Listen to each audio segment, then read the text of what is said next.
This episode of Techno Buffalo is brought to you by lynda.com. What's up, everyone? Welcome back to another episode of Ask the Buffalo, the show where you can ask me, Ashley Esqueda, aka not John Redinger, any question you might have from the wide world of technology.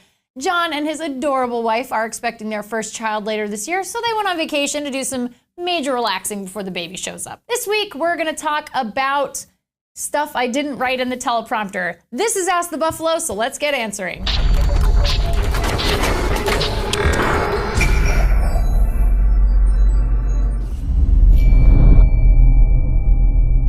This question is from Techno Buffalo commenter, the elusive Carlos, who asks, when can we have a video where all the members of Techno Buffalo are featured in? Well, elusive Carlos, first of all, it's very difficult to get all of Techno Buffalo in the same room because so many of us live not near our headquarters here in Southern California. A lot of us are in New York and all of the East Coast proper, so it's really tough to get everyone together for a video. I think as the senior content producer here at Techno Buffalo, I can say that hopefully at CES we can get a video with everybody together. Maybe we'll do a little Q&A session for all of you in the herd for all of the different members of technobuffalo.com.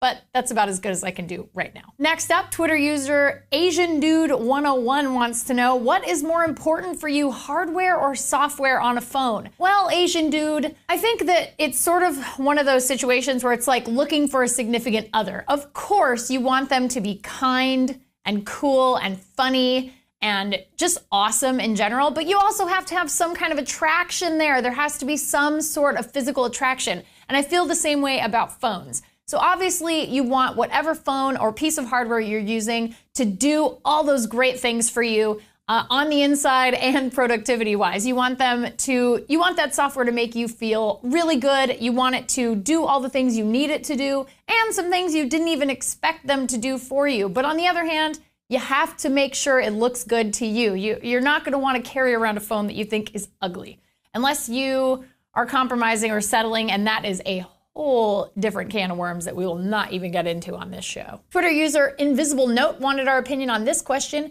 Do you think the Nexus line is worth it anymore? Skins have more features and Google has slowed down updates.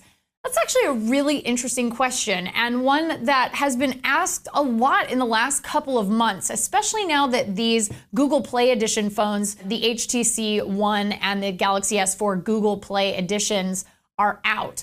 Now, I actually like a lot of what Sense has to offer, and a lot of people who use the Galaxy S4 love TouchWiz, or at least some of the options that are available. One of the things that for me is really important is camera. So the camera software for a Nexus device, for me, is not as good as something that's on the HTC One. So for me, it would definitely be a trade-off to buy a Nexus device. Now that we're getting these devices that are Google Play Editions that run sort of stock, but then also have the form factor of these really great flagship devices, I think it's an even tougher decision for people who are thinking about buying a Nexus. I definitely think that at the end of the day, Google will start slowing down, and we have seen that, as you mentioned, will start slowing down updates. We're not going to be seeing major updates from 4.0 to 5.0. We're not going to see these major software updates once every 6 months. I think they're moving to a much more standardized once a year upgrade for Android. So if you want those upgrades, which to be fair, I mean,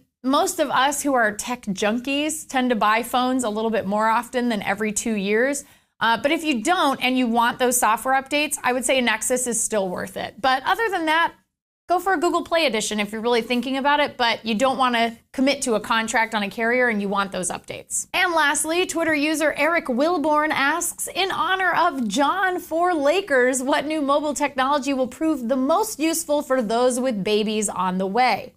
Well, Eric, I am the worst person to ask about this because I don't have kids, and the last time my family was around children was when we were kids. So it's been a while since we've had little kids around, but I can say that based on friends and loved ones who have had kids in the last few years, there's so much technology now in everything. So even strollers, things that are as simple as a baby's bottle now has self-warming technology, and there are all kinds of really great baby monitors that you can use with your phone. There are different things that are available to parents, to new parents especially, who might struggle with having their first kid, even in the most mundane things for kids. So I don't think John will have any problem finding really good stuff.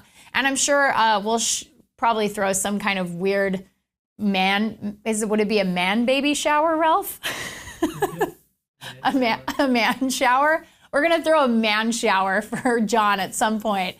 And it'll be great, and we'll probably all buy him like really techie, cool stuff for when he becomes a first-time dad. But generally speaking, I think everybody can find, if you have a new kid or if you're about to, congratulations. And also, I'm sure you can find some great stuff pretty much anywhere you go now, because technology is it. That's what our lives are now. We live in the 21st century. We're almost at the Jetsons, guys. We're almost there. Well, before we go, we would like to take a second from answering all of your awesome questions to thank our friends and sponsors at lynda.com. You can learn it at lynda.com. It's an online learning company with more than 77,000 video tutorials that teach things like software, creative, and business skills.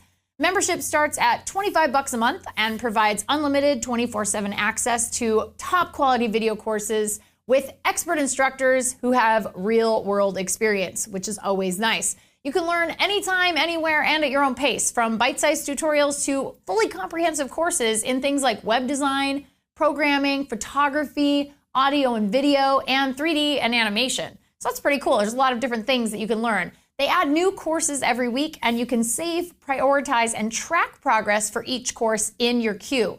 And if you have an iPhone or an iPad, there's also a lynda.com app for members so that you can learn on the go. You can try lynda.com free for 7 days by visiting lynda.com/technobuffalo. And make sure you use that link so they know we sent you. Thanks so much for watching this episode of Ask the Buffalo. Please give the show a thumbs up. We really appreciate it. Check us out at technobuffalo.com for all the latest and greatest tech news. And until next week, I'm Ashley Esqueda. See you next time.